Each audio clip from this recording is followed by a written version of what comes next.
All right, so now I want to give an update on supplement recommendations. And first, let me just start by saying that the coronavirus is a very dynamic and evolving situation. And many experts have, in traditional medicine and in integrative and functional medicine, have changed their opinions on what things might be potentially helpful and what things might be potentially harmful. And we just don't know. As I said in my original set of videos, we really don't know. We're all kind of extrapolating data from other viruses and from the two coronaviruses outbreaks of the past, and what the little data that we do have on this current coronavirus from places in Asia, especially China, of course. So let me start by saying that there's a little bit of differencing of opinions on what to do with basic things that we usually recommend for colds and flus, like vitamin D and vitamin A, for example.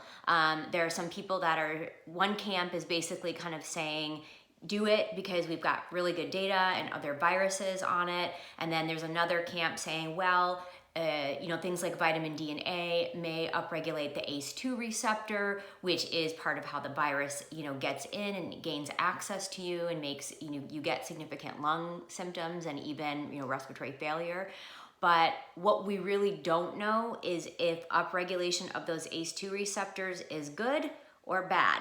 And there's difference of opinion on that. So what I'm gonna now say is, if you're currently taking vitamin D and vitamin A as part of your plan because your doctor has checked your levels and you're deficient and you're replacing a deficiency, it is still a good idea. What I will say is you might not take high doses of vitamin D and vitamin A if you wanna kind of play the middle ground and be really super safe. And of course, you're gonna talk to your own provider about what you should do with your exact supplement regimen if you are on supplements. So there are some things that I've been able to find in the research on SARS-CoV-2 exactly. And one of the things I got really excited about, and I'm probably gonna do a separate whole video on it, is curcumin. And there are some studies that are out of Indonesia that are in preprint. So just to be really clear, preprint means that they have not been peer reviewed yet. It means the study is done and written, but it hasn't been peer reviewed yet and officially published. There's a lot of that data coming out rapidly because obviously everyone's looking for something that can be potentially helpful. So there is some data that says that curcumin may block the docking of the virus to the ACE2 receptor. So I think that's really great, on top of the other bazillion ways that curcumin helps with immune system. And I am going to do a future video to get into the details on exactly what those mechanisms are.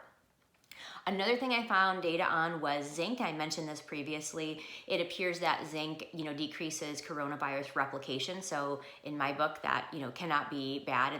It's likely very helpful and probably not harmful. And then on the third thing that I found really good data on, again, in pre-printed studies, so studies that have been released but not peer reviewed yet, were citrus bioflavonoids.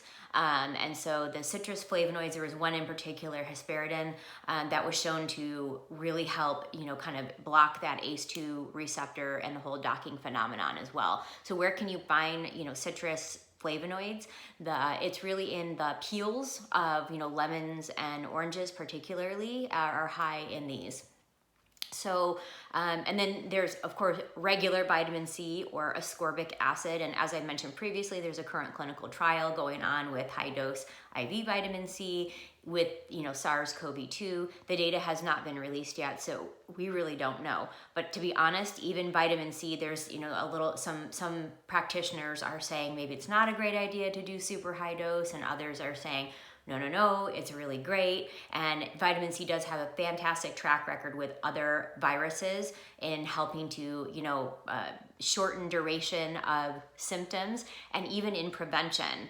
But we don't know the information on this exact virus, just to be really, really clear. So I want to just really impress upon you guys one more time that these are all, educated guesses, but that's exactly what they are. So please do not think that, taking any particular supplement regimen is going to prevent you from getting the coronavirus. All we can do is do things that are potentially helpful and not harmful.